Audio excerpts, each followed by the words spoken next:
Hoje eu quero falar de um dos livros que mais influenciaram a educação financeira no mundo, O Homem Mais Rico da Babilônia.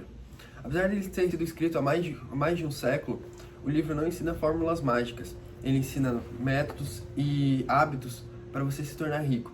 E é isso que faz dele um clássico. A gente vai passar capítulo por capítulo ao decorrer do livro. No capítulo 1, O Homem que Desejava o Ouro, ele fala sobre dois amigos, Bansir e Kobe, que eles trabalhavam muito, cansavam muito, suavam muito e estavam indignados porque continuavam pobres. Eles continuavam muito em dificuldade. E a primeira lição que eles aprendem, vendo aquela situação deles, é que trabalhar duro, de fato, não significa ganhar riqueza.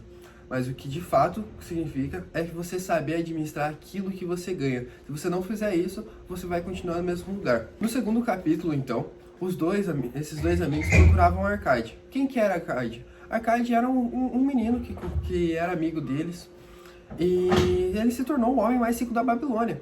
E quando eles procuraram ele falou: pô, tipo assim, a gente não viu se você trabalhou mais que a gente quando a gente não estava vendo, se você aprendeu outras coisas.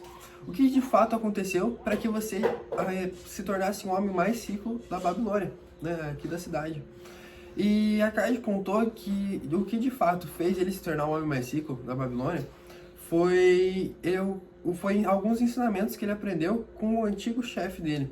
O primeiro ensinamento que ele recebeu foi que tudo aquilo que você ganhar, você tem que guardar pelo menos 10% para você mesmo. Você vai estar se pagando por aquilo que você recebe. Outra lição que ele aprendeu após guardar tudo aquilo que ele ganha é que você precisa aprender que o dinheiro parado, ele não cresce.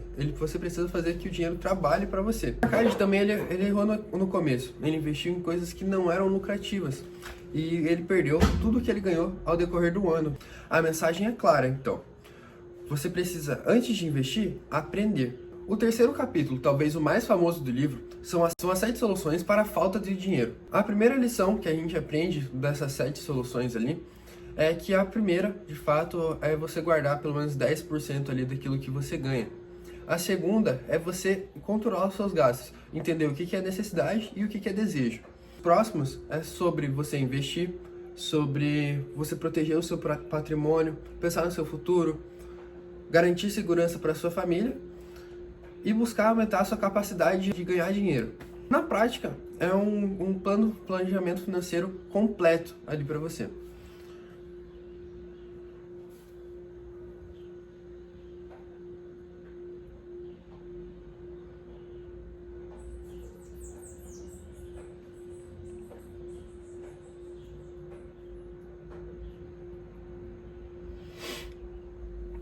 No próximo capítulo, as 5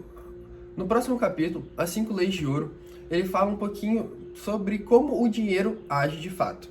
A primeira lei de ouro é que o dinheiro gosta de quem cuida dele, né? Se você trata o dinheiro tanto faz, você vai ganhar, né? Você não vai ganhar tanto quanto deseja. A lei é que ele cresce para quem investe com inteligência. De nada adianta você não estudar sobre, não buscar aprender cada vez mais. A terceira fala um pouco mais sobre a segunda.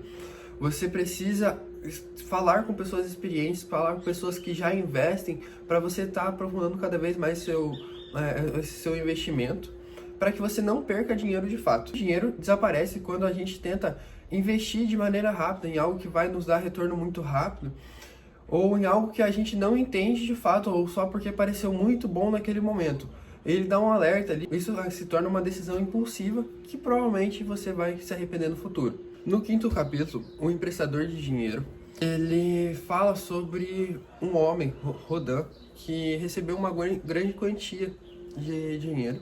Ele decidiu emprestar aquele dinheiro. O que ele aprendeu com aquilo? Ele aprendeu que, antes da gente emprestar o dinheiro, a gente tem que entender se aquela pessoa para quem a gente está emprestando tem a capacidade de nos pagar de volta. Então, o que é mais importante? Antes de você emprestar, tem que saber, de fato, se você vai ter a segurança do retorno daquele dinheiro. No sexto capítulo, As Muralhas da Babilônia, o autor ele faz uma comparação muito legal de ser dita. Ele usa a muralha como comparação para a nossa vida financeira. As muralhas, a função dela é proteger a cidade dos inimigos, né? Então ele fala que a nossa vida financeira tem que ter as nossas muralhas, tem que ter aquela segurança de fato. Isso significa o quê? Criar reservas, criar para evitar riscos desnecessários, decidir em investimentos de longo prazo de fato, para que a gente não tome decisões impulsivas, não torre todo o nosso dinheiro com decisões ruins. No 7º capítulo, o Negociante de Camelos, e particularmente o meu favorito, fala sobre Dabansir, vendedor de camelos de fato. Ele estava completamente endividado, a situação dele estava muito ruim. E o que ele decidiu fazer? Ele decidiu guardar 10% daquilo que ele ganhava, viver com 70% que ele recebia, e com os outros 20% ele pagava os credores que ele estava devendo, né? E o que ele mostra ao decorrer desse tempo? Que pouco a pouco a sua liberdade financeira foi se estabilizando, a sua vida financeira, e que para sua recuperação, para você construir um montante, leva tempo. Não adianta você querer fazer algo muito rápido, porque só vai ser algo que vai prejudicar você a longo prazo. Isso nos mostra que a organização vence sim o desespero. No capítulo 8, as tábuas de argila falam o que pra gente? Ele reforça aquilo que a gente já estava sendo dito, que a gente precisa ter os registros daquilo que a gente tem, aquilo que a gente gasta, tudo aquilo que a gente faz de fato com o nosso dinheiro. A gente precisa ter registro, precisa ter organização, e é isso que vai fazer a gente ter domínio completo sobre aquilo que a gente ganha e paga, que recebe, tudo mais. Quem controla suas receitas, despesas e investimentos tem muito mais chance de prosperar.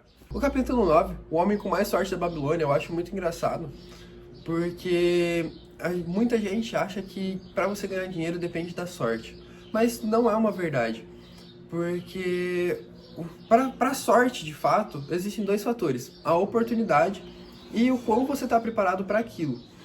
De nada adianta você aparecer a oportunidade para você ganhar dinheiro, de fato, mas você não está preparado para aquilo, entende? Então, a gente entende que quem cria as oportunidades? As oportunidades aparecem de acordo com o quão preparado você está. Então, você tem que aprender mais para estar cada vez mais preparado para essas oportunidades que aparecerem ao longo da sua vida. No último capítulo, o autor fala por que ele escreveu sobre a Babilônia. A Babilônia, ela tinha muitas pessoas que enfrentavam muitas dificuldades que a gente tem hoje em dia.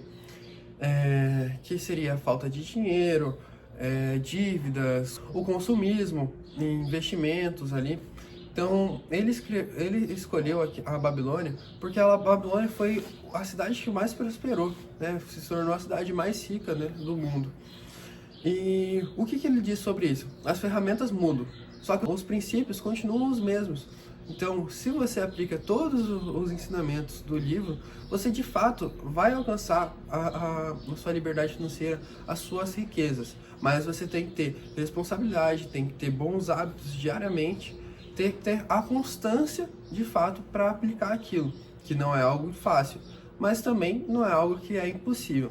Então, se a gente observar todas as lições que a gente aprende no livro, basicamente tudo roda em torno de você se planejar. Você planejar o que antes de gastar, você planejar antes de investir, antes de assumir uma dívida e planejar o seu próprio futuro.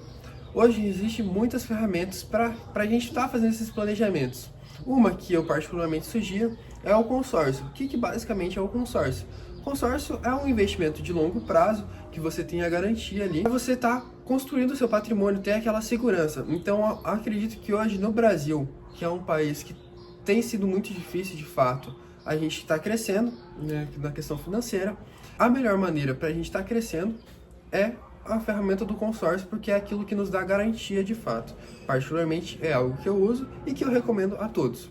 Então, em resumo de tudo isso que foi dito ao decorrer desse vídeo, se eu pudesse resumir o livro em uma frase, seria: riqueza não é o que você ganha, é o que você faz com aquilo que você ganha.